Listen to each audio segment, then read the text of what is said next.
This is the Sri Lanka Broadcasting Corporation.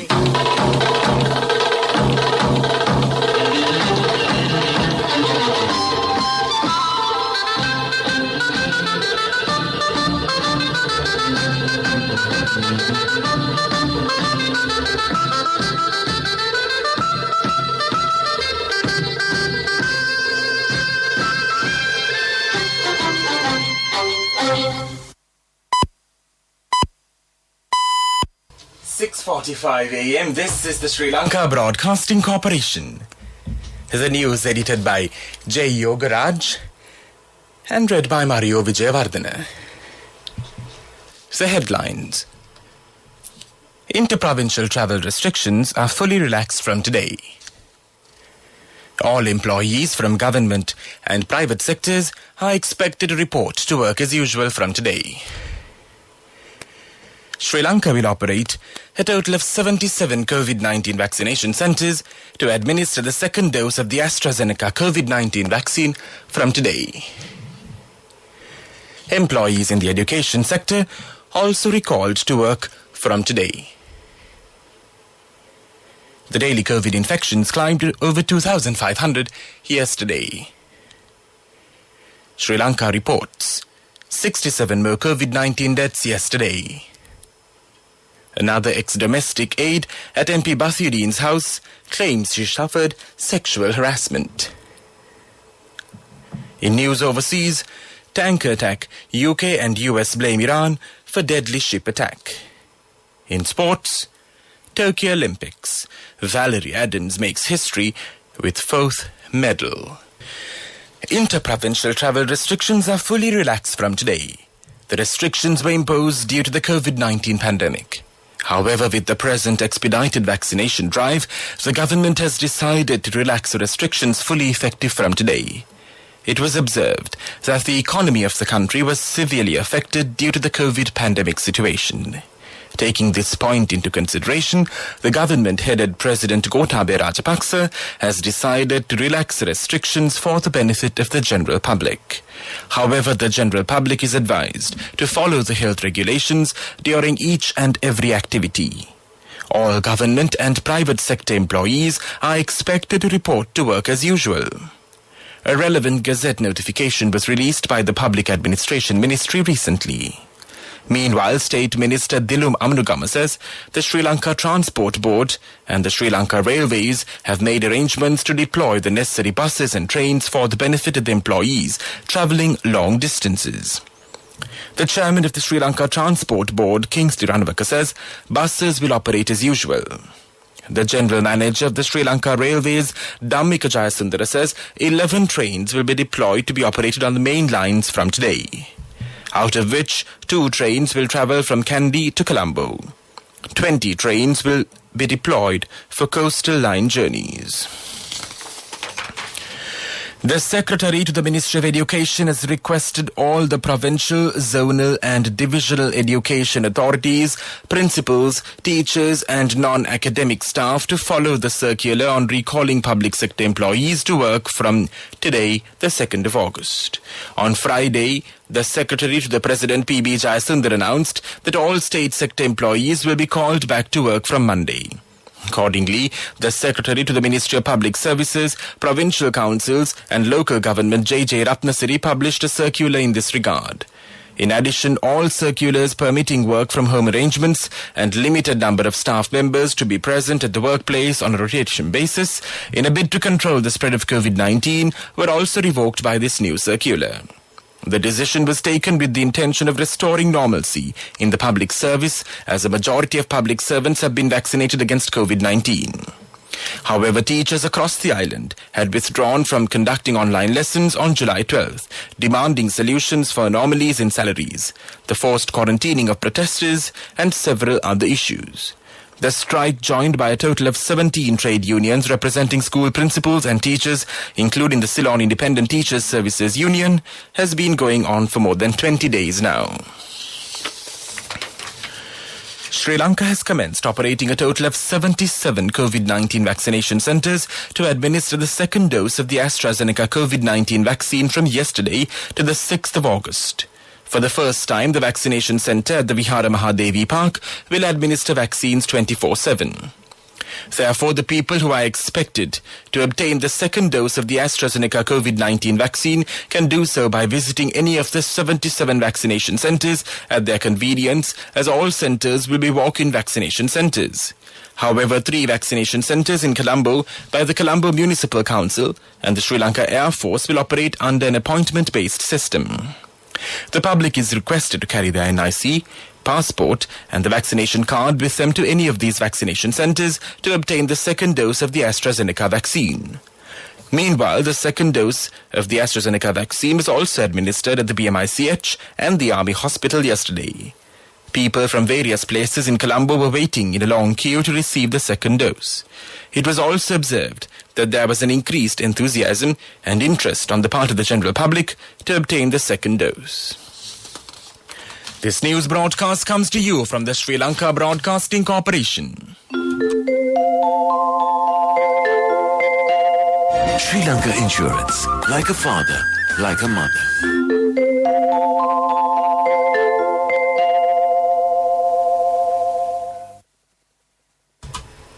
A total of 855 more people tested positive for COVID-19 yesterday, increasing the daily count of positive cases to 2,510. According to the Government Information Department, 2,490 of the new cases reported have been associated with the New Year cluster. The remaining 20 were identified as arrivals from foreign countries. The new development has brought Sri Lanka's confirmed coronavirus cases tally to 311,349.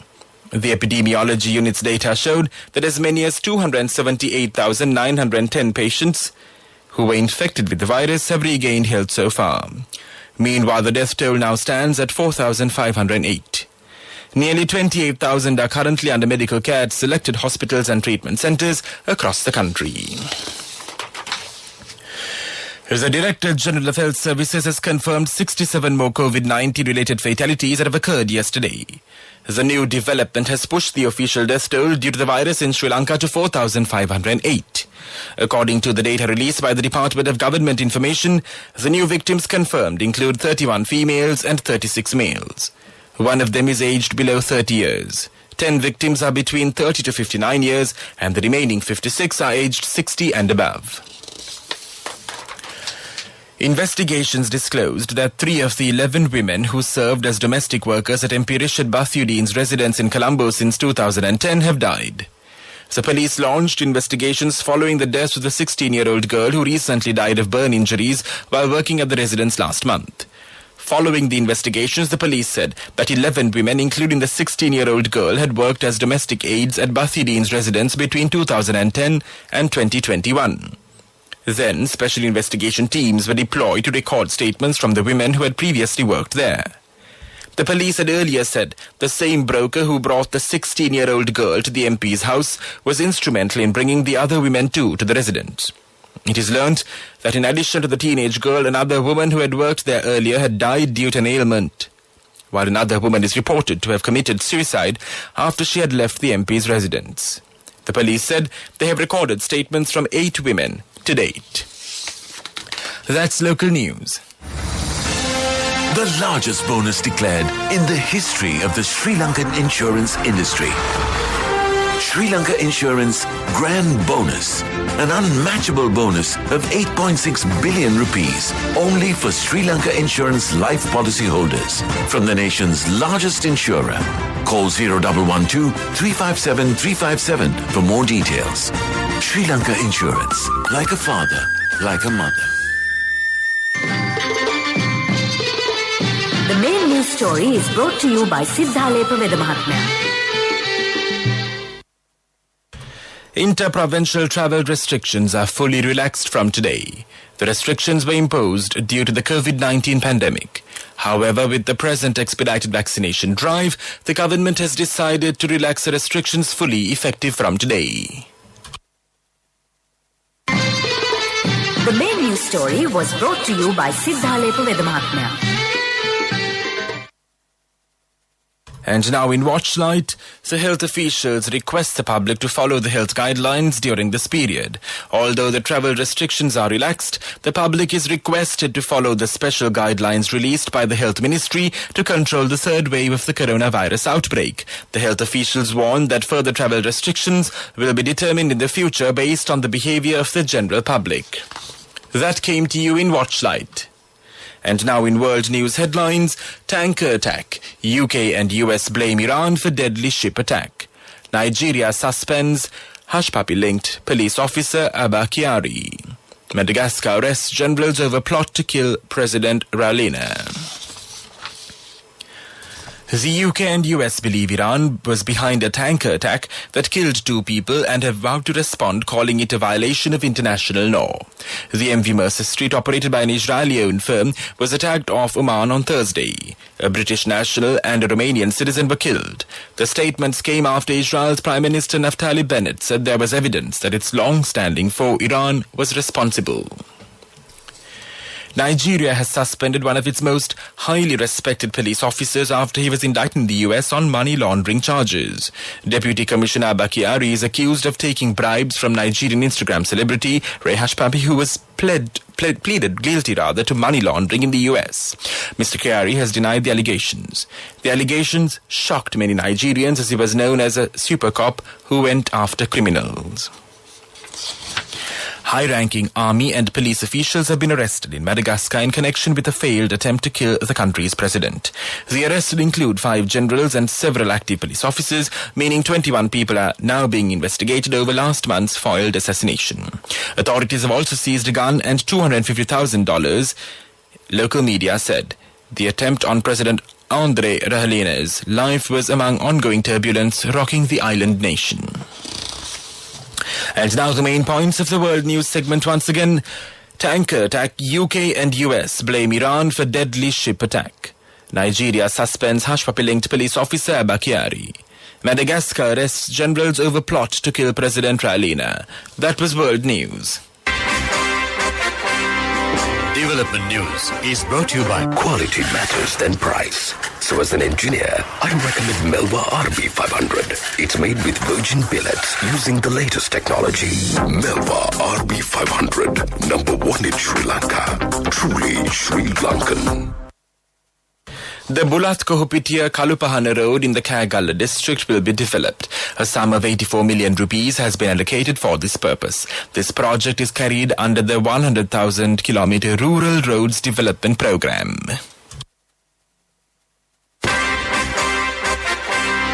Development News was brought to you by Quality matters than price. So as an engineer, I recommend Melba RB500. It's made with virgin billets using the latest technology. Melba RB500, number 1 in Sri Lanka. Truly Sri Lankan.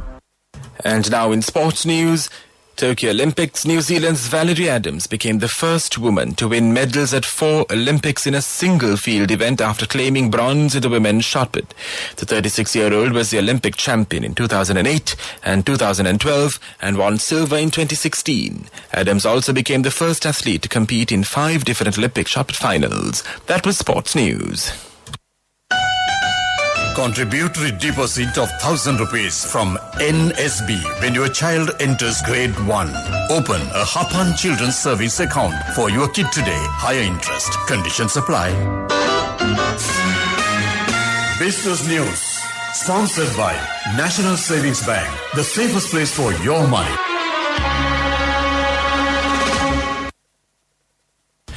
People's Leasing and Finance PLC announced a successful oversubscription of 10 billion rupees senior unsecured listed redeemable rated 3-year and 5-year debentures at a par value of 100 rupees with receipt of applications for over 14 billion rupees by the closure. Business News. Sponsored by National Savings Bank. The safest place for your money. Contributory deposit of 1,000 rupees from NSB when your child enters grade 1. Open a Hapan Children's Savings account for your kid today. Higher interest. Conditions apply. Economic news. courtesy of... Saving money isn't easy when you have responsibility. That's why we promise to give you the best returns and guarantee on your investment. LOLC Finance Fixed Deposits. Maximize your savings. LOLC Finance PLC, incorporated on the 13th of December 2001, is rated SLA stable by Sri Lanka Limited and is licensed by the Monetary Board of the Central Bank of Sri Lanka under the Finance Business Act number 42 of 2011. Though Sri Lanka was expected to end the year 2021 as a contraction year due to the COVID-19 pandemic, the country will see the year as a growth year, State Minister, Finance and Capital Markets Ajit Niwad Cabral said. He said that with a successful vaccination process and opening up the country, growth is once again picking up and in turn taking help on economic revival. Quote, there were several calls to increase interest rates and taxes, but we opted against it as we wanted the businesses to grow and add tax burdens on them. Despite the COVID pandemic, we took a step forward and passed legislation in Parliament to woo serious investments to the Colombo port city, and we are now receiving serious inquiries, unquote. I bought my daughter a laptop for her work by managing my finances. Whatever the expenses may be, I can't afford to miss out on life's special moments like her birthday or our anniversary. So you need to invest to make your family's future flourish. Saving money isn't easy when you have responsibilities. That's why we promise to give you the best returns on your investment. LOLC Finance Fixed Deposits. Maximize your savings. LOLC Finance PLC, incorporated on the 13th of December 2001, is rated SLA stable by Sri Lanka Limited and is licensed by the Monetary Board of the Central Bank of Sri Lanka under the Finance Business Act number 42 of 2011. Weather report was sponsored by Dialogue, in partnership with the Ministry of Education, introduces Nanasa, a trilingual educational mobile app with video-based lessons for grade 1 to A levels. Now your child can study with ease on your mobile with no subscription fee. The Met Department says several spells of showers will occur in the Sabaragamuwa and Western provinces and in the Nuwara Eliya, Kandy, Gala and Mathura districts. Showers or thunder showers may occur at a few places in the Uva province and in the Ampara district during the evening or night. Mainly fair weather will prevail elsewhere. Fairly strong winds up to 40 to 50 kilometers per hour can be expected at times in the Hambantota district. This weather report was issued this morning at 4:30 a.m. Further details could be obtained by visiting the official website of the department. Meanwhile, the International Weather Forecast website AccuWeather.com predicts that Colombo's weather would be generally bright during the day. There will be cloudy weather in the afternoon. Today's daytime temperature would be around 30 degrees Celsius. There will be light showers in many places in the Colombo district in the night. Tonight's temperature will be around 27 degrees Celsius and there will be scattered showers in selected spots late in the night. The ground temperature would be 28 degrees Celsius at the time of this news broadcast. The Air Quality Index AQI is 14, which shows a fair condition in Colombo. The air quality is generally acceptable for most individuals. Weather report was sponsored by Dialogue, in partnership with the Ministry of Education, introduces Nanasa, a trilingual educational mobile app with video-based lessons for grade 1 to A levels. Now your child can study with ease on your mobile with no subscription fee. And now the headlines of this news broadcast once again. Inter-provincial travel restrictions are fully relaxed from today. All employees from government and private sectors are expected to report to work as usual from today. Sri Lanka will operate a total of 77 COVID-19 vaccination centres to administer the second dose of the AstraZeneca COVID-19 vaccine from today. Employees in the education sector also recalled to work from today. The daily COVID infections climbed to over 2,500 yesterday. Sri Lanka reports 67 more COVID-19 deaths yesterday. Another ex-domestic aide at MP Bafideen's house claims she suffered sexual harassment. In news overseas, tanker attack, UK and US blame Iran for deadly ship attack. In sports news, Tokyo Olympics, Valerie Adams makes history with 4th medal. That concludes this news broadcast.